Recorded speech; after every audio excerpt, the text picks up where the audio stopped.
I've applied multiple times to be a writer for Telltale games, but they've never contacted me back about my applications. In some way, I'm kinda glad that's the case, because now I can talk mad shit about them.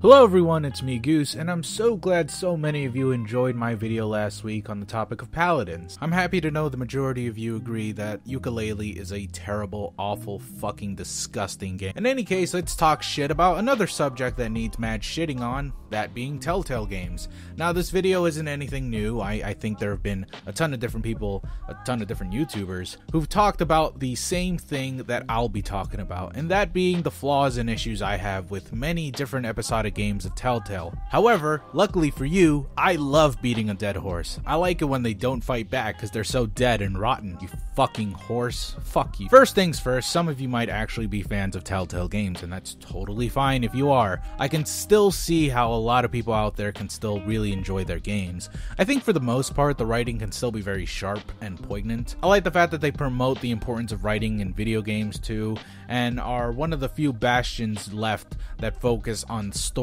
over gameplay. I'm still a big fan of the first Walking Dead game they made, and I thought both Poker Night games were pretty swell. And there have been some quality games they've definitely made in the past. Right, so I get it. Yet there are still fundamental issues with the games themselves. Maybe you haven't noticed them, but being someone who has burned himself out on Telltale shit, I can tell you that there are issues both in the technical side and, unfortunately, the writing side, which was supposed to be their strongest aspect. Let's start off with the more obvious issues, and that being the graphics, or more technically, the Telltale tool. If you don't know, Telltale games have been using the same in-house engine for about 13 years now, starting all the way back in 2004. The first Telltale game to actually use the engine in action was Telltale Texas Hold'em. Ew. But really, that was just a test run on the engine to see how it played out. The very first game that utilized the tool in a more grander scale was the game Bone, out of Boneville, which, by the way, received less than stellar reviews, which is fine. Telltale was a young game company back in 2005 when this game came out, and hardly anyone would recognize them as that one company that makes story games. You also have to keep in mind that point-and-click games were a dying art. They were out of fashion for a few years, what with graphics getting better and games becoming more complex, so nobody wanted to play a game from a seemingly nothing company that had yet to prove itself, especially not when you could have been playing Resident Evil 4 or Shadow of the Colossus, both of which came out in the same year as Bone. With the engine being that old, there are bound to be some glaring issues. However, it's worth noting that most game companies actually have old engines too that have been remodified over the years to adapt to each and every new generation of games, such as Square Enix using their Crystal Tools engine. Remember that one tech demo that had Final Fantasy VII and we all thought, yeah, awesome, there's a new Final Fantasy game, but it was actually a stupid tech demo? Yeah, that was the Crystal Tools' first big debut, but it was utilized in its first big game, Final Fantasy XIII, a sin we still pay for to this day. By the way, I actually like Final Fantasy XIII. I just really hate lightning being in literally everything nowadays. So it's not uncommon to see companies using the same engine for years, especially now as games seem to be slowing down in terms of graphical appearance and are now more focused on how many balls can be juggled on screen. However, the issue with the Telltale tool is that the engine barely needs to be updated as drastically as other game engines do, what with the focus being more on story than on technical prowess. I mean, for as long as Square Enix used the Crystal Tools, even they had to eventually move over to a new engine, now known as Luminous Studios, which was responsible for Final Fantasy XV's development. So because Telltale seemingly has never had to have updated their graphics engine any drastically as Square Enix had to move over to Luminous Studios, their engine has led to some jittery and unforgivable bugs in certain games.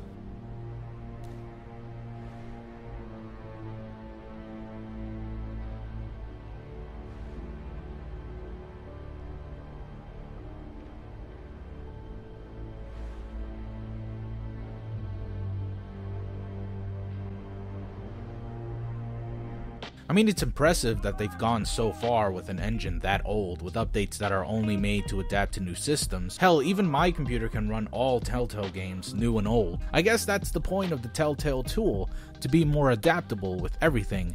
Yet, as adaptable as it is, even diehard Telltale fans have to agree that the graphical style of cel shadiness is kinda losing its luster. I mean, the reason most of Telltale games' works are from graphic novels or comic books is because they have an excuse to use that cel shaded look.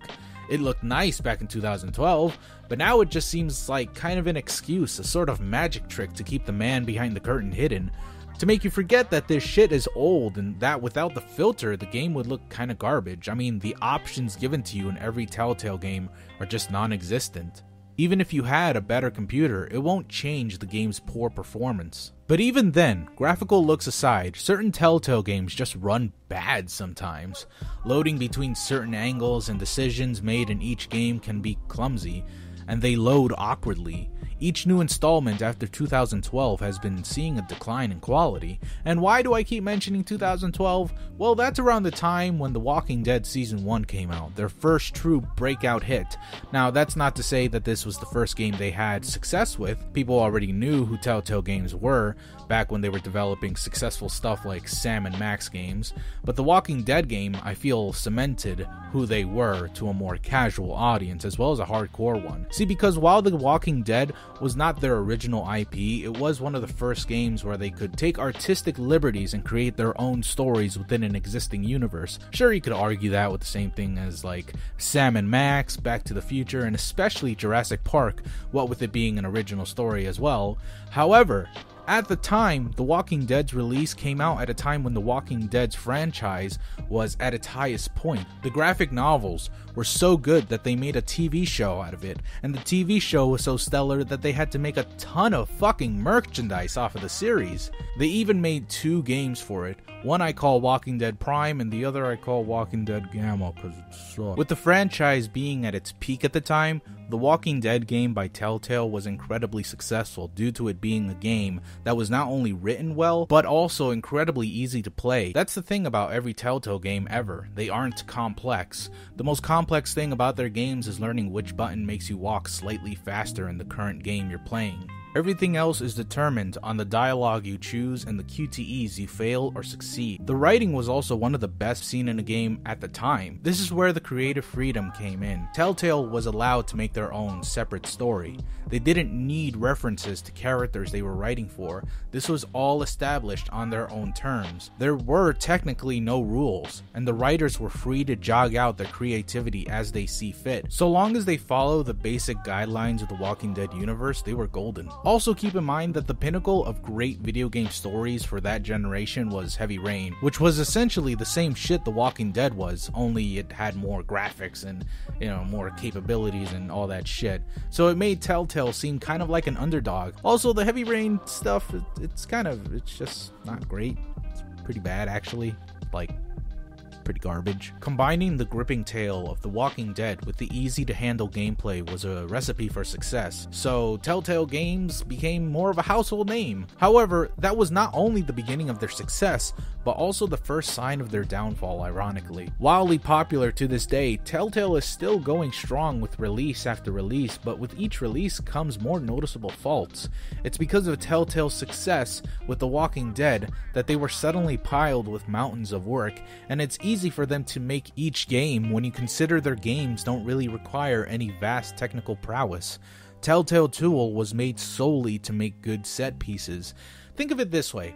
The engine they use is made to create a pretty okay play, something like Mamma Mia. Other engines like the aforementioned Crystal Tools is made to create large movie sets, vast and wide. Due to the workload Telltale has nowadays, what with the churning out game after game, fucking simultaneously working on 6 games at once, it makes their game just look carelessly done and, dare I say, soulless. Telltale went from this underdog bunch of weirdos making games based off of cult following IPs and also CSI, to just this crack addict that just wants to be more hip and happening by making games off of the most popular shit at the time. Thing is, we all know Telltale Games can strive farther than Mamma Mia. If it wanted to, I'm sure it can develop an engine and a development model that could be more akin to, say, Hamilton.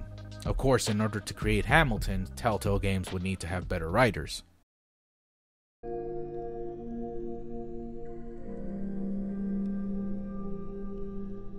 Okay, so aside from having glaring technical issues, we all know Telltale was made solely for the purpose of telling stories, so I guess in a sense you can just pass these off as just glorified visual novels with bugs and such, which would be fine if the writing wasn't so off. I'm not saying the writing is terrible, but compared to some of their older titles, the writing just kind of seems mediocre nowadays.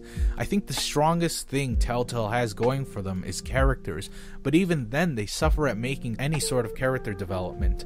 Take Kenny from The Walking Dead for example. Spoilers! In Season 1, Kenny was presumed dead as he sacrifices his life to either save the kid with the varsity jacket, I don't remember his name, I'm not even gonna bother looking, or he just saves Krista, which if you take in a path where Kenny's a piece of shit, it's a pretty good redeeming scene for him. Say what you want about Kenny, he's a good character for the sole reason of being a memorable guy. His motives were good too, and his character arc was pretty compelling considering he's lost his family and suddenly becomes this shell of his former self. Then comes Season 2 where, wow, he's back. So all that redeeming shit has been drained down the toilet.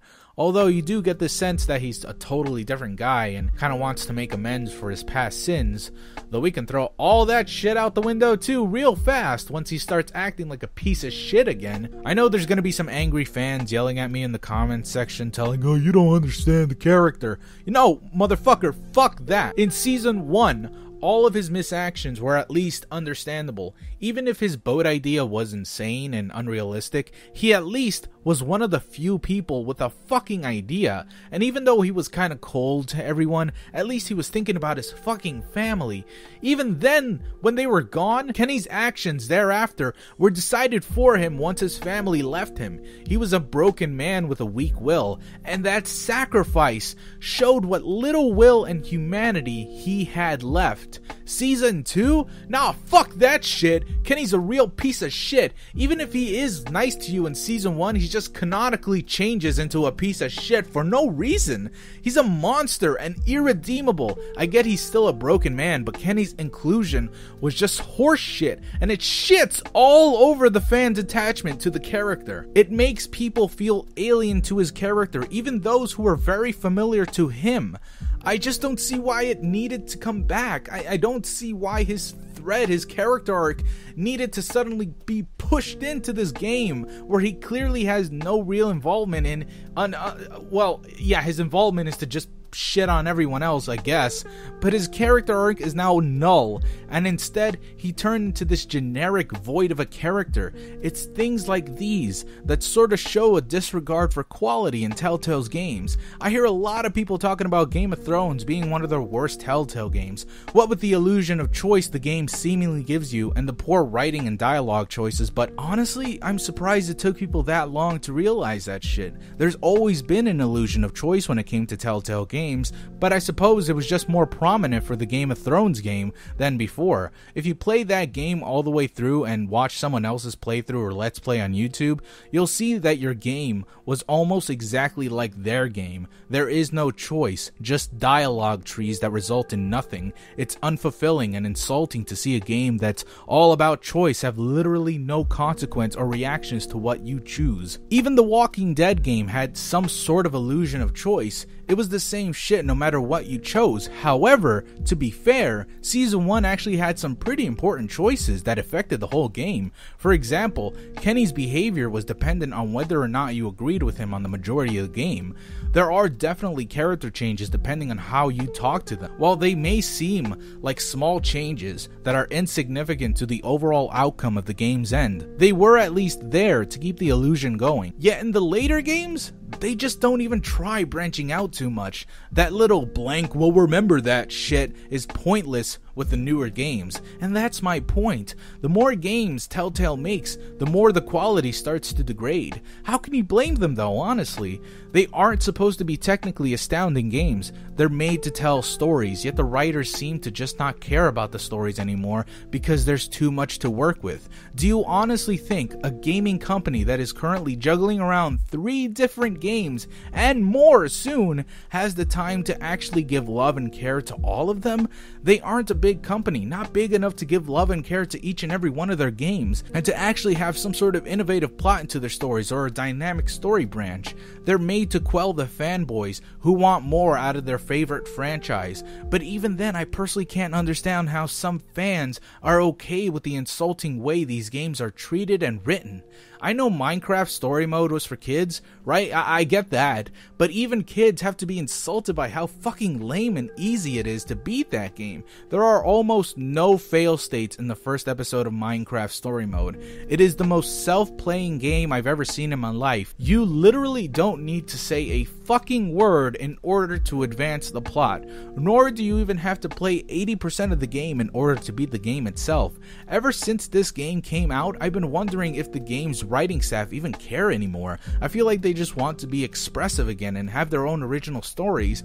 However, that's unfortunate about Telltale, because the thing is, they've never created an original idea in the history of their existence. They've all just had their own spins on tales that have been told before. The most original they've ever gotten was The Walking Dead Season 1, Tales from Borderlands, and The Wolf Among Us. All of these games being their strongest titles, all being games where the plot was handcrafted specifically for their style. Everything else had some sort of established lore in which the writing team must have felt cluttered and less liberal. I think Telltale should really just focus on their own thing. I personally believe that their one true masterpiece would be a game that they came up with. Not a game from an existing IP or whatever, but a game that they've made on their spare time. I don't think it'll be a commercial success, but I do think it'll be one of their greatest achievements. And if by chance they do develop an original IP and it isn't a very well received game, then I think Telltale is just lost.